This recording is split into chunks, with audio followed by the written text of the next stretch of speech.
ಸರ್ಕಾರದ ಮುಂಗಾರು ಅಧಿವೇಶನದಲ್ಲಿ ಮೀಸಲಾತಿ ಹಕ್ಕನ್ನು ಸರ್ಕಾರಕ್ಕೆ ಪ್ರತಿಪಾದಿಸುವಂತೆ ಹಕ್ಕೊತ್ತಾಯಿಸಿ ಶಾಸಕ ವಿಜಯಾನಂದ ಕಾಶ್ಯಪ್ಪನವರ ಮನೆಯಲ್ಲಿ ಪಂಚಮಸಾಲಿ ಸ್ವಾಮೀಜಿ ಆಗ್ರಹ ಮಾಡಿದ್ದಾರೆ.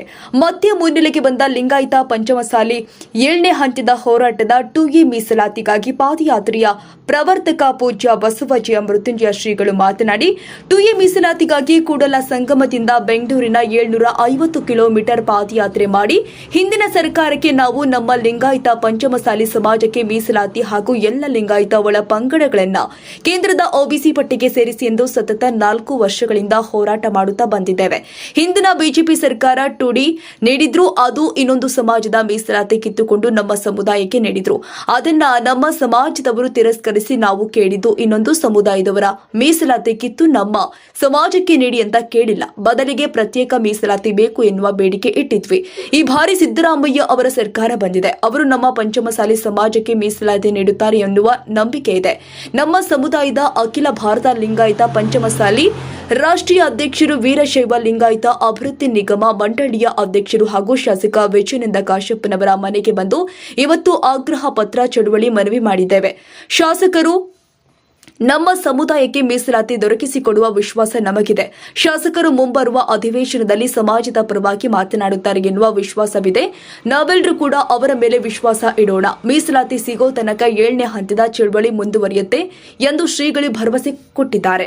ನಮ್ಮ ಲಿಂಗಾಯತ ಪಂಚಮಸಾಲಿ ಸಮಾಜಕ್ಕೆ ಮೀಸಲಾತಿಯ ಕೂಗು 28 ವರ್ಷಗಳ ಸುದೀರ್ಘ ಹೋರಾಟವಿದೆ. ತಾವು ಕೂಡ ಕೂಡಲ ಸಂಗಮದಿಂದ ಬೆಂಗಳೂರಿನವರೆಗೆ 750 ಕಿಲೋಮೀಟರ್ ಪೂಜ್ಯರ ಜೊತೆಗೆ ಪಾದಯಾತ್ರೆ ಮಾಡಿದ್ದೇವೆ. ಇದು ನಮ್ಮ ಸಮಾಜ. ನಾನು ಅನ್ಯಾಯವಾಗಲು ಬಿಡುವುದಿಲ್ಲ. ತಾವು ಅಧಿಕಾರಕ್ಕಾಗಿ ಕುಳಿತಿಲ್ಲ. ನಮಗೆ ಸಮುದಾಯದ ಮಕ್ಕಳ ಭವಿಷ್ಯ ಮುಖ್ಯ. ಇದಕ್ಕಾಗಿ ನಾನು ಹೊರಟಿದ್ದೇನೆ. ನ್ಯಾಯ ಸಿಗೋ ತನಕ ಎಂದು ಆಗ್ರಹ ಪತ್ರ ಸ್ವೀಕರಿಸಿ ಮಾತನಾಡಿದ ಶಾಸಕ ವಿಜಯಾನಂದ ಕಾಶ್ಯಪ್ಪನವರು, ನಾನು ಕೂಡ ಸುಮ್ಮನೆ ಕುಳಿತಿಲ್ಲ.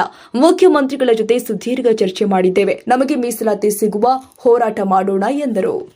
ಪ್ರಾಸ್ತಾವಿಕವಾಗಿ ಮಾತನಾಡುವ ಸಂದರ್ಭದಲ್ಲಿ ಕಳೆದ 4 ವರ್ಷದಿಂದ ಪ್ರಾರಂಭ ಆಗುತ್ತಾ ಹೋರಾಟ ನಮಗೆಲ್ಲ ಗೊತ್ತಿರುವಂಥದ್ದು.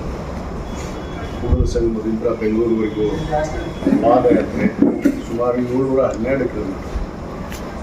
ಪೂಜ್ಯರು ಮತ್ತು ನಾನು, ಅಂಬರೀಷ್ ನಾಗೂರ್ ಆಗಿರ್ಬೋದು, ಅನೇಕ ಮಹಂತೇಶ್ ನರಗುಂದವರು ಆಗಿರ್ಬೋದು, ಅನೇಕ ಜನ ನಾವೆಲ್ಲ ಪಾದಯಾತ್ರೆಯನ್ನು ಮಾಡಿ ಸರ್ಕಾರಕ್ಕೆ ನಮ್ಮ ಹಕ್ಕು ಒತ್ತಾಯವನ್ನು ಮಾಡಿದ್ವಿ. ಸುಮಾರು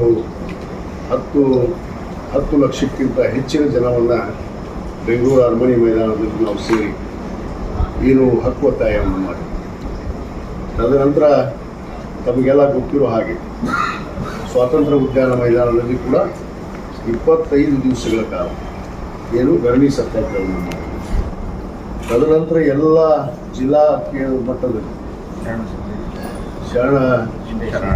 ಶರಣಾರ್ಥಿ ಒಂದು ಅಭಿನಂದನೆ ಕಾರ್ಯಕ್ರಮವನ್ನು ಕೂಡ ಮಾಡಿ, ತದನಂತರ ಲಿಂಗಾಯತ ಪಂಚಮಸಾಲಿ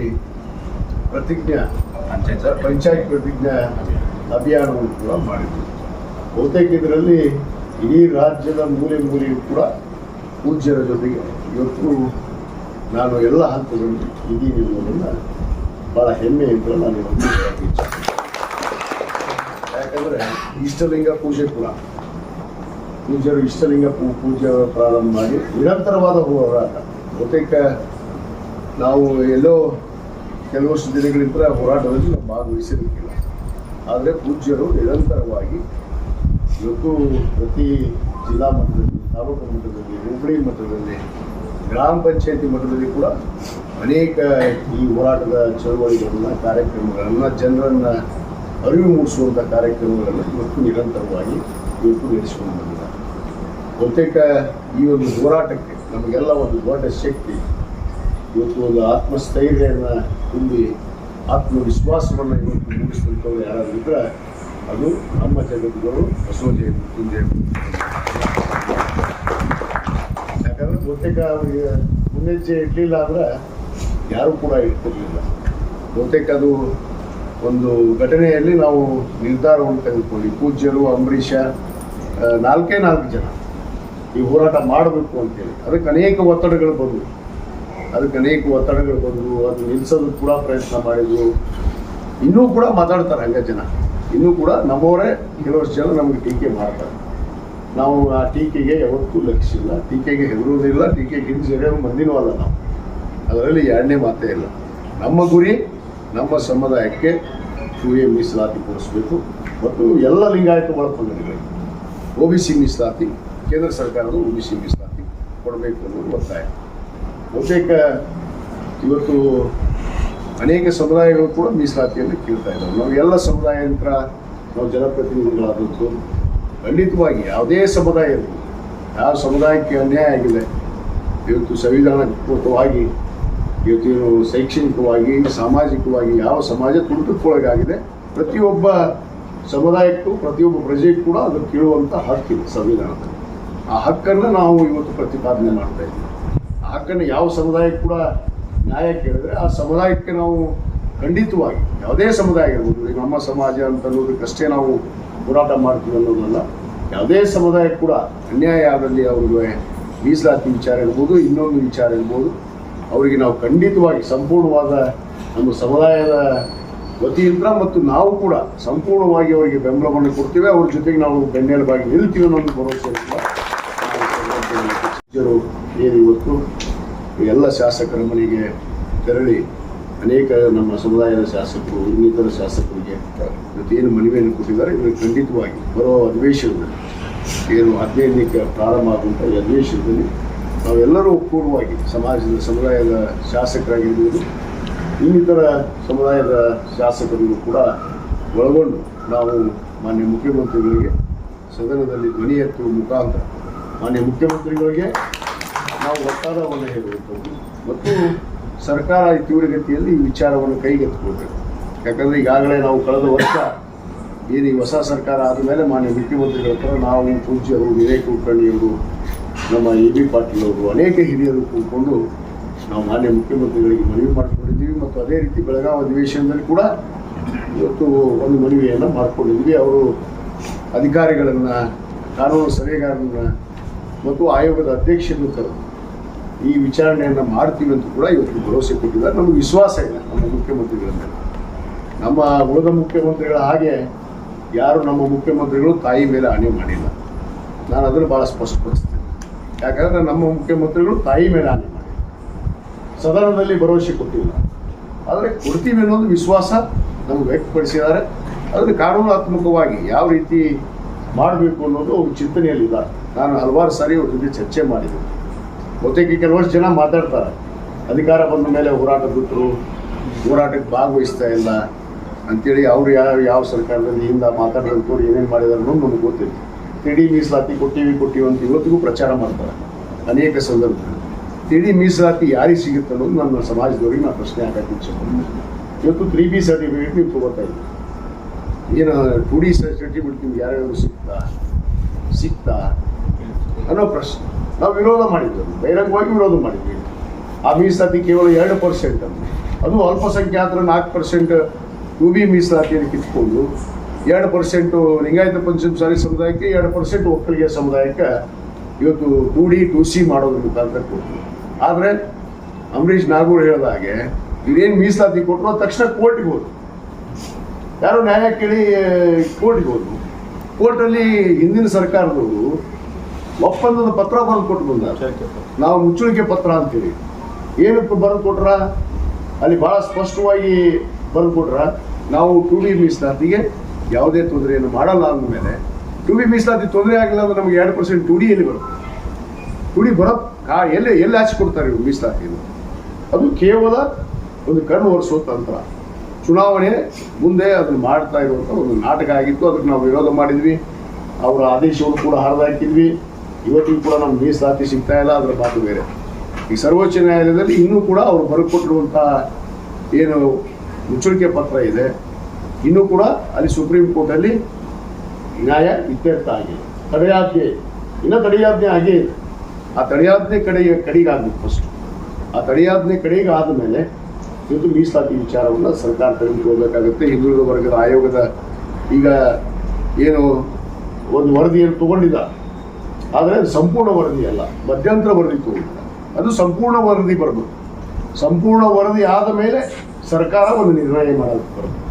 ಇವತ್ತು ಮಧ್ಯಂತರ ವರದಿ ಮೇಲೆ ಹಿಂದಿನ ಸರ್ಕಾರದವರು ತಾರಾತುರಿಯಲ್ಲಿ ಅದನ್ನು 2D ಮೀಸಲಾತಿಯನ್ನು ಘೋಷಣೆ ಮಾಡಿದರು. ಅದಕ್ಕೆ ಅದು ಸಂಪೂರ್ಣವಾದ ವರದಿಯನ್ನು ತೆಗೆಸಿಕೊಂಡು ನಾವು ಮಾನ್ಯ ಮುಖ್ಯಮಂತ್ರಿಗೆ ಒತ್ತಡ ಹೇಳ್ತೀವಿ ಮತ್ತು ಸದನದಲ್ಲಿ ಕೂಡ ನಾವು ಮಾತಾಡ್ತೀವಿ. ಯಾವ ಸಮುದಾಯದವರು ಕೂಡ ನಾವು ಮಾತಾಡಕ್ಕೆ ಸಿದ್ಧಿದ್ದೀವಿ.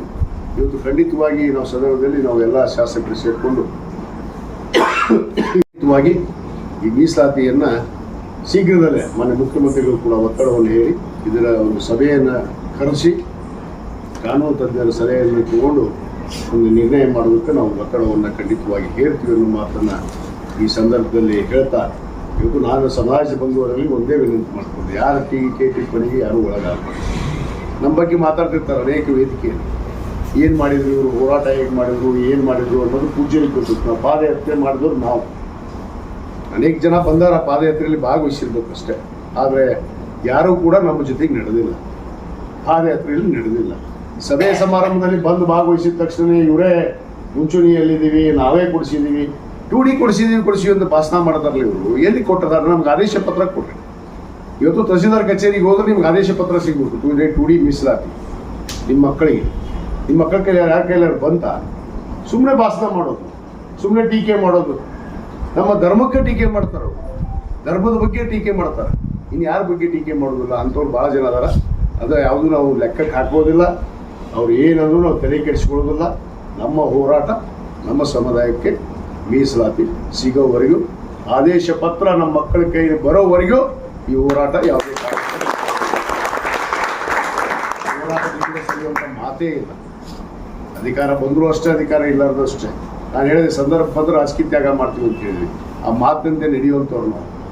ಬರೀ ನಾಟಕೀಯವಾಗಿ ಭಾಷಣ ಮಾಡಿ ನಾಟಕೀಯವಾಗಿ ಚಪ್ಪಾಳೆ ತಟ್ಟಿಸ್ಕೊಂಡು ಹೋಗುವಂಥ ವ್ಯಕ್ತಿತ್ವ ನನ್ನದಲ್ಲ. ಅದನ್ನು ಯಾರು ಮಾತಾಡಿದಾರೆ ಅವ್ರಿಗೆ ನಾನು ಎದುರು ಉತ್ತರವನ್ನು ಕೊಡೋಕೆ ಬಯಸ್ತೀನಿ. ಅದಕ್ಕೆ ನಮ್ಮ ಹೋರಾಟ ನಿರಂತರವಾಗಿದೆ. ನಮ್ಮ ಪೂಜ್ಯರು ಏನು ನಿರ್ಧಾರ ತೆಗೆದುಕೊಳ್ತಾರೆ ಅದಕ್ಕೆ ಇಡೀ ನಮ್ಮ ರಾಜ್ಯದಲ್ಲಿರುವಂಥ ಲಿಂಗಾಯತ ಪಂಚಮಸಾಲಿ ಸಮಾಜ ಇವತ್ತು ನಮ್ಮ ಪೂಜ್ಯರ ಜೊತೆಗಿದೆ. ಅವ್ರು ಏನು ನಿರ್ಧಾರ ತೆಗೆದುಕೊಂತಾರೆ ಆ ನಿರ್ಧಾರಕ್ಕೆ ನಾವೆಲ್ಲರೂ ಬದ್ಧ ಆಗಿದ್ದೀವಿ ಅಂತ ಹೇಳಿ ಇವತ್ತು ಈ ಹಕ್ಕೊತ್ತಾಯವನ್ನು ನಾವು ಮತ್ತೆ ಪ್ರಾರಂಭಿಸ್ತೀವಿ. ಸಂದರ್ಭ ಬಂದರೆ ಬೀದಿಗಿಳಿಯಕ್ಕೂ ಕೂಡ ನಾವು ಮತ್ತೆ ತಯಾರಿದ್ದೀವಿ ಭಾಳ ಸ್ಪಷ್ಟವಾಗಿ ಹೇಳಿ, ಇವತ್ತು ಏನು ಪೂಜ್ಯರು ಮತ್ತು ಎಲ್ಲ ಸಮಾಜದ ಬಂಧುಗಳು ಇವತ್ತು ಆಗಮಿಸಿ ಈ ಒಂದು ಮನವಿ ಪತ್ರವನ್ನು ಇವತ್ತೇನು ನಮಗೆ ನೀಡಿದ್ದಾರೆ, ಇದರ ಜವಾಬ್ದಾರಿಯುತವಾದ ಕಾರ್ಯವನ್ನು ಪೂಜ್ಯರ ಆಶೀರ್ವಾದದಿಂದ ಮುಂದೆ ನೆರವೇರಿಸ್ತೀವಿ ಅನ್ನೋ ಮಾತನ್ನು ಹೇಳ್ತಾ ಮತ್ತೊಮ್ಮೆ ಪೂಜ್ಯರ ಪಾದಕ್ಕೆ ವಂದಿಸಿ ನಮಗೆಲ್ಲರಿಗೂ ವಂದಿಸಿ ನನ್ನ 2 ಮಾತು ಮುಗಿಸ್ತೇನೆ. ಜೈ ಹಿಂದ್. ಲಿಂಗಾಯತ ಅಭಿವೃದ್ಧಿ ನಿಗಮದ ಕರ್ನಾಟಕ ಸರ್ಕಾರದ ರಾಜ್ಯಾಧ್ಯಕ್ಷರು, ಸಮಾಜದ ಶಾಸಕರಾಗಿರ್ತಕ್ಕಂಥ ಡಾಕ್ಟರ್ ಶಾಸಕರಾಗಿ, ನಮ್ಮ ಪಂಚಮಸಾಲಿ ರೈತ ಘಟಕದ ಅಧ್ಯಕ್ಷರು, ಹೋರಾಟಗಾರರು, ಪತ್ರಕರ್ತರಾಗಿರ್ತಕ್ಕಂಥ ನಮ್ಮ ಅಂಬರೀಷ್ ನಾಗೂರವರು, ನಮ್ಮ ಇಳಕಲ್ ತಾಲೂಕಿನ ಪ್ರಧಾನ ಕಾರ್ಯದರ್ಶಿ ಆಗಿರ್ತಕ್ಕಂಥ ಚಪ್ಪ ಐಹೊಳೆಯವರೇ, ನಮ್ಮ ಸಮಾಜದ ಪ್ರಗತಿಪರ ಚಿಂತಕರಾಗಿರ್ತಕ್ಕಂಥ ನಮ್ಮ ಎಸ್ ಕೆ ಕನಸಾಗರ್ ಮತ್ತು ಜಿಲ್ಲಾ ಪಂಚಾಯತಿ ಮಾಜಿ ಅಧ್ಯಕ್ಷ ಆಗಿರ್ತಕ್ಕಂಥ ಮಾಂತೇಶ್ ನರಗುಂದು, ಮಹಿಳಾ ಘಟಕದ ಜಿಲ್ಲಾಧ್ಯಕ್ಷ ಆಗಿರ್ತಕ್ಕಂಥ ನಮ್ಮ ದೇವರು ಮೊದಲು ನೋಡಿಕೊಂಡು, ಇಳಕಲ್ ತಾಲೂಕು ಮಹಿಳಾ ಘಟಕ ಅಧ್ಯಕ್ಷ ಆಗಿರ್ತಕ್ಕಂಥ ದೀಪ ಅವರು ಮೊದಲು ನೋಡಿಕೊಂಡು ಭಾಗವಹಿಸಿರ್ತಕ್ಕಂಥ ಎಲ್ಲ ನಮ್ಮ ಸಮಾಜ ಬಂಧುಗಳಿಗೆ ಎಲ್ಲರಿಗೂ ಶರಣಾರ್ಥಿ. ಏಕವಾಗಿ ವಾಟ್ಸಪ್ ಮೆಸೇಜ್ ಆಗ್ತದೆ.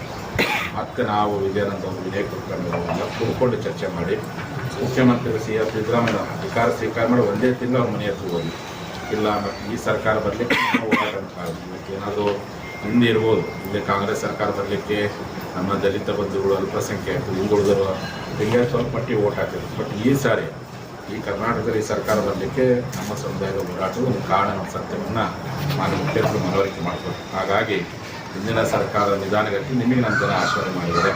ನಿಮ್ಮ ಹೋದೆಗೆ ಮೀಸಲಾತಿ ಕೊಡಬೇಕು ಮತ್ತು ಎಲ್ಲ ಲಿಂಗಾಯತರು OBC ರೆಕಮೆಂಡ್ ಮಾಡಬೇಕಂತ ಹೇಳಿ ಮಾನ್ಯ ಸಿದ್ದರಾಮಯ್ಯವರು ಮನವರಿಕೆ ಮಾಡಿಕೊಡ್ತಾರೆ. ನಾನು ಈಗ ತನಕ ಸೇಮ್ ಆಗಿ ಒಂದು ತಿಂಗಳು ಟೈಮ್ ಕೊಡಲಿ. ಮತ್ತೆ ನಾವೇನು ಮಾಡಿದ್ವಿ, ಟೈಮ್ ಕೊಟ್ಟಿವಿ, ಮತ್ತೊಂದು ಸಂದರ್ಭ ಕೂಡ ಬಂದಿಲ್ಲ. ಮತ್ತು ಜನ ಹೋರಾಟ ಶುರು ಮಾಡೋದು ಒಂದೇ ಸರಿ ಸರ್ಕಾರ ಮನವರಿಕೆ ಮಾಡಿಕೊಡ್ಬೇಕು, ಸರ್ಕಾರ ಗಮನ ಸೆಳೆಯಬೇಕು ಅಂತೇಳಿ ದೇವರ ಪೂಜೆಯೊಂದಿಗೆ ಹೋರಾಟ, ಹಿಂದೂ ಪೂಜೆ ಮುಖಾಂತರ ಸರ್ಕಾರ ಗಮನ ಸೆಳೆಯಬೇಕು ಮತ್ತು ಜನರಿಗೆ